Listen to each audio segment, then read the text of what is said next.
Hello दोस्तों, दक्षिण के स्वाद में एक बार फिर से स्वागत है।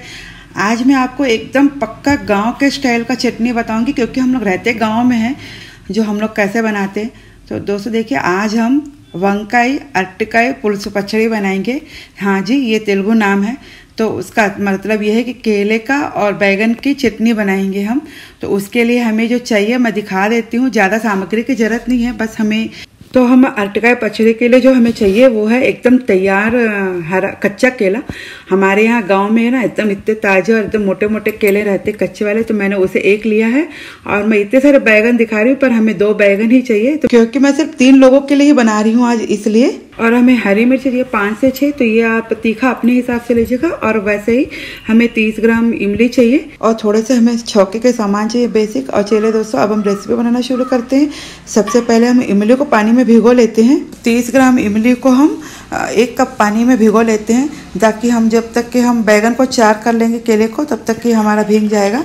अब केले को और बैगन को मैंने एक बार पानी में धो लिया है। धोने के बाद मैंने ये ट्रे पे रखा है। वैसे तो हम पहले बैगन को सेक के फिर केले को सेक सकते हैं, तो समय ज़्यादा लगेगा, इसलिए मैंने ये फुल्का बनाने का ट्रे लेके मैंने एक साथ ही किया है।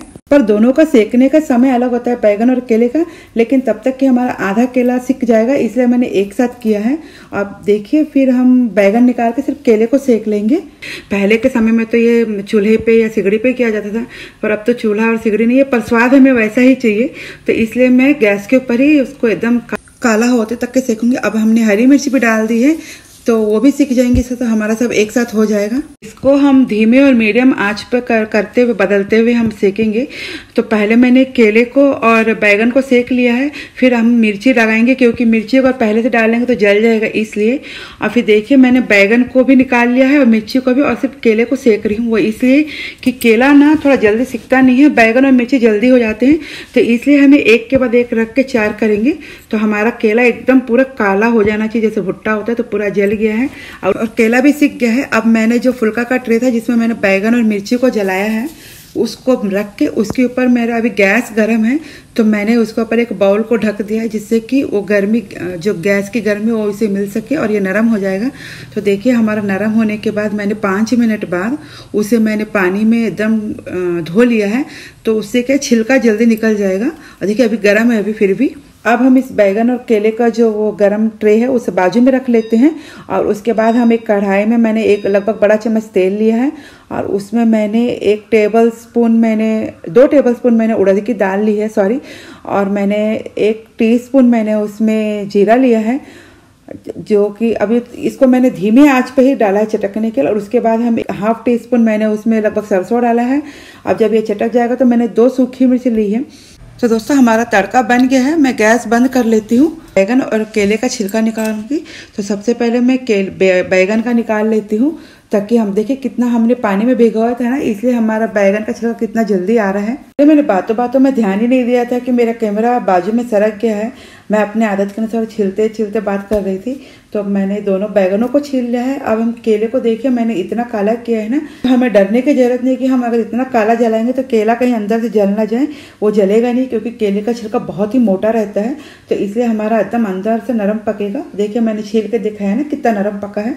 अब देखिए, मैंने बैगनों को जो छील लिया था और उसका वो पानी है, हमें उसे फेंकना नहीं है, क्योंकि ये पानी बहुत ही स्वादिष्ट रहता है। तो बैगन का जो गरम गरम जब आता है ना, तो वो थोड़ा सा आता है, उसको फेंकने की जरूरत नहीं है। और मैंने मिर्चियों को छीला नहीं है, मैं उसका जो वो छिलके का जो कालापन था उसको रखूंगी। और मैंने पूरे बैगन को छील के जो उसका डंठी रहता है ना, उसमें उसका पल्प रह जाता है और वो बहुत स्वादिष्ट रहता है, तो इसलिए मैंने उसका पूरा निकाले, क्योंकि पूरा बोलते बैगन का पूरा स्वाद उसके डंठल में ही रहता है। हाँ दोस्तों, आप सोच रहे होंगे ना कि मेरे हाथ में ये फूलों की राखी क्यों बंधी है, तो ये हमारे यहाँ पूजा में बांधते हैं। हाँ दोस्तों, देखिए, ये छोटी सी ओखली है, तो मैंने एज यूजुअल नीचे कपड़ा को बिछा लिया है, ताकि मेरा फर्श खराब ना हो। और मैंने ओखली को भी अच्छे से पोंछ लिया है। अब उसमें हम चटनी बनाएंगे। तो सबसे पहले हम इसमें हरी मिर्च डाल लेंगे। वैसे बड़ा वाला हमारा ओखली बाहर रहता है, लेकिन ये किचन में मैंने छोटा वाला रखा था, इसलिए मैं इसी में बना रही हूँ। तो ध्यान से बनाने से अच्छे से बन जाएगा।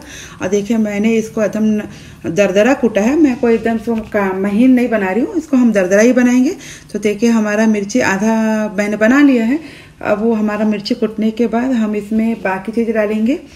थोड़ा सा छौंका डालेंगे, जो हमने बना के रखा था पहले से, क्योंकि छौके को भी हम थोड़ा सा पीसेंगे दरदरा तो स्वाद बहुत अच्छा आता है। हम लोग गाँव में ऐसे ही बनाते हैं इन सबको, और हमें छौके को तुरंत डालने की जरूरत नहीं, बाजू में रख सकते हैं। तो अभी मैंने इसमें थोड़ा सा छौका डाला है, अभी इसको साथ में फिर इसको मैश करूँगी। तो देखिए दोस्तों, अब मैंने ये बना लिया है। अब उसके बाद देखिए मैंने जो इमली का पल्प निकाला था ना, उसको बीच में एक बार मैंने चेक कर लिया है।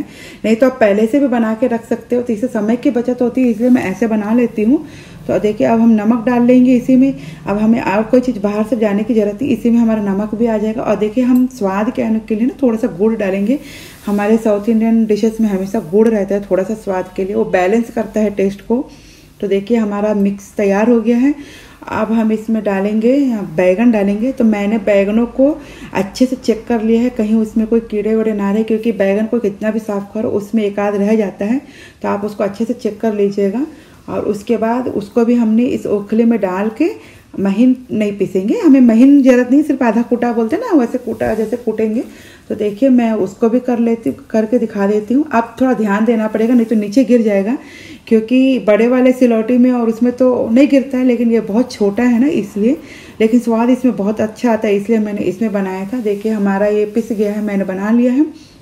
अब उसको हम एक जो हमने इमली का पल्प निकाला था गाढ़ा सा, उसमें मैंने डाल दिया है। ये 30 ग्राम इमली का पल्प है, इसको हम गाढ़ा ही निकालेंगे। लगभग ये डालने के बाद अगर पानी की जरूरत लगेगी तो डालेंगे, कैसे लगेगी, ये हमारा चटनी डोसा बैटर जैसे रहना चाहिए। तो देखिए हमारा वो बन गया है। अब मैंने जो केला मैश किया था ना, केले को मैंने छिल के दिखाया था, उस केले को मैंने ओखले में डाल के उसे भी मैंने एकदम काजल के जैसे बना लिया है।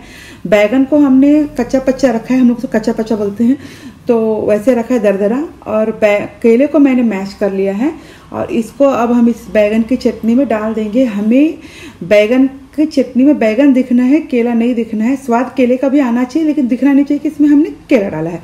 तो यही इसका सीक्रेट है। तो वैसे हम इसका अलग अलग भी चटनी बनाते हैं, जैसे केले का अलग बनाते हैं, बैगन का अलग बनाते हैं। तो बनाने का तरीका थोड़ा सा अलग अलग रहता है, लेकिन बाकी सब में यही है। और तो दोस्तों अब इसमें हम अपना जो छौका बना के पहले से रख लिया था ना, हम उसको मिला लेंगे। और देखिए हमारा वंकाई और केले का पुल्स पचड़ी तैयार है। ये परफेक्ट है किसी भी साउथ इंडियन मेन कोर्स के साथ, यानी हम दाल की सब्जी बनाते हैं तो उसके साथ ये बराबर अच्छा परफेक्ट कॉम्बिनेशन है। खट्टा मीठा रहता है और एकदम चटपटा रहता है ये चटनी।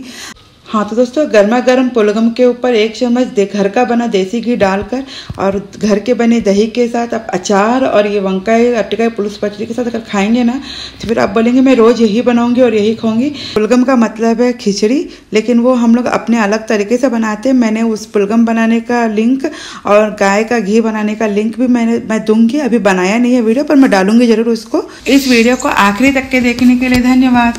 मेरे चैनल को लाइक शेयर सब्सक्राइब जरूर कीजिएगा, क्योंकि ये छोटा चैनल है।